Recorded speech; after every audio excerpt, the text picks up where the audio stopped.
What's up, CHFFL? I'm coming to you back from the CH. The Kung Flu shut down my Thanksgiving plans to stay in Georgia. It was easier for the family if I just came up here. It feels like in this crazy season where everyone's supposed to be inside, I am moving around more than I do most years, but that's because I do not live in fear.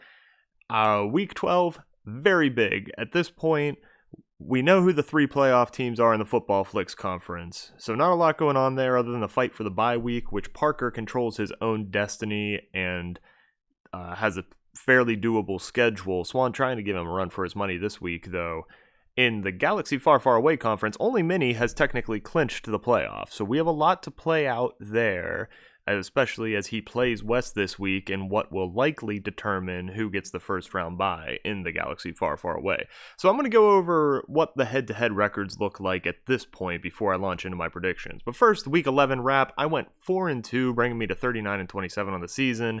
My confidence in my own younglings and my confidence that Brad could pull the upset against JD were unwarranted, as our playoff hopes look much worse after Week 11. The team of the week was Grant. Super team put up over 170 again. Fantastic. I got to Venmo you after this one. I don't think I have yet this week. Game of the week is Mini. He beat the Younglings, of course, in a very important playoff matchup, winning the head-to-head against them and clinching the playoffs no matter what. Mini will get on over us. Week 12 waiver watch, James White was the only notable one, $42 to Swan, picking up some help. Doesn't look like a help for next year. It looks like a help in the losers bracket for his pick next year and possibly in playing spoiler in these next couple of weeks, which we'll see in our predictions. The head-to-head summary, I've split this up into the two conferences. In the Football Flicks, Grant and Parker split 1-1. Max and Grant, of course, play this week, but Max got the first win. Parker and Max split. So the only way that the head-to-head tiebreaker will come into play there is if Max were to upset Grant this week. Parker has a very solid lead in points and is one game up, which is why he is by far the favorite to get the first round bye. Looking at the Galaxy Far, Far Away, JD and West split. Mini and JD still have to play next week. That'll be an very interesting game, assuming the Younglings can hold on against the Mercenaries this week, because the Younglings are 2-0 against JD. Wes and Mini. Wes won the first game. Huge game this week, as said before. Wes beat the Youngling, Eng, and Derek the first time, and we play next week. That'll also be a very important one to watch. That's why the Galaxy Far, Far Away has become way more interesting before the playoffs, because there are so many questions still to be answered. And Mini, as said, won the head-to-head against us. So that's your kind of picture. Come back to this a couple hours after I upload this video. I'll probably post it under the commish desk so that people have it for quick reference.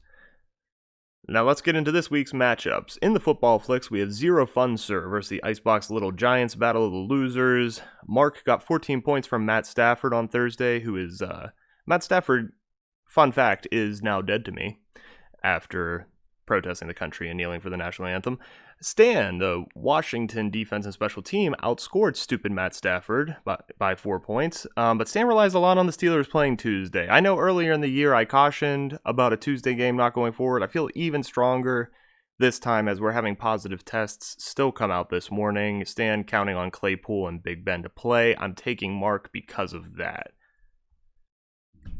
Next, Show Me the Money versus Cliff Franklin Sticky Hands. This is Swan. He got 60 points from 3 players in Thursday, which made this matchup on paper that looked like a blowout definitely not a blowout going into Sunday. He doesn't have a kicker on his roster. I'm sure he'll rectify that by game time because Swan, competitive, he's going to want to knock Parker off. Parker is mostly at full strength, though.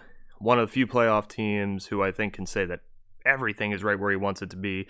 I'm going to go ahead and take Swan, though, because I chased the Thursday points and because I really like storylines, and that may at least make things slightly interesting next week if Swan were to get this upset. SCLSU Mud Dogs versus Coach Boone's 5th grade Sissy. This is the big game of the Football Flicks this week. It's not the game of the week because there aren't the same playoff implications, but Grant got 32 from Watson on Thursday, puts him out to an already big start. The Pittsburgh defense, if the game goes Tuesday, is playing Baltimore Ravens without Lamar Jackson and now Mark Andrews. I got a text from Derek, has already tested positive this morning, which is just great, isn't it? Max is still a couple of weeks from full strength. McCaffrey on the bench. Mostert activated. Not sure what he's going to do this week. So I'm taking Grant in this one. Doesn't mean I'll like Grant come playoff time, but this week I like Grant. Galaxy far, far away now. Here's where things get interesting. The Wookiee of the Year versus Tuscan City Raiders. For JD, it was the perfect time to face the conference pancake. I'm looking at this matchup trying to have some good commentary, and I just don't see where the boom potential for Marty is. He's got a ton of guys that can put up 15 points. I just don't know who can give him a 35-point game to potentially pull off this upset. So I think JD easily rolls here and will be in control of his own destiny next week. Next, Coruscant Younglings versus the Mandalorian Mercenaries. We got 81 from 3 players on Thursday. Zeke, a big disappointment. Why would I trust a Dallas Cowboy and an Ohio State Buckeye? I don't know, but I still stay by drafting him because of how funny it was. We got 16 points from Scary Terry on the Mercenary side on Thursday, which is a pretty good start.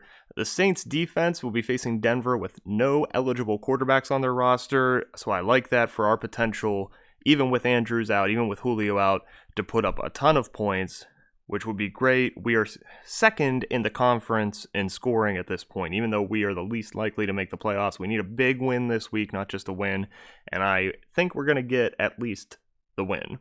Finally, the game of the week, obvious, Knights of Alvin versus Kareem by the Sith. Whoever gets the first round bye is directly on the line in this game. I would be surprised, very much so, if it's not the winner of this game. Wes won the first matchup, and that's why he gets the head-to-head. He also has the points tiebreaker. But he got 13 points from TJ Hawkinson on Thursday. Minnie got 29 from 2 players, so out to a kind of even start. Minnie is waiting on all the guys he bought at the deadline, though. Thielen, Mixon, Swift, all out this week. But he is on a bit of a roll. There's a bit of a storyline here, too. We got the big win last week. Minnie has never had much playoff success in this league. So, as much as I like storylines, I'm taking Wes, though. I think Wes's team is loaded. I think him being at full strength gives him the advantage here to guarantee himself a spot in the conference championship game. We'll see what happens. I'm very excited, hoping I can kind of take it easy and actually pay attention to fantasy this week, and I suggest you do too. Good luck to everybody, and we'll catch you next week.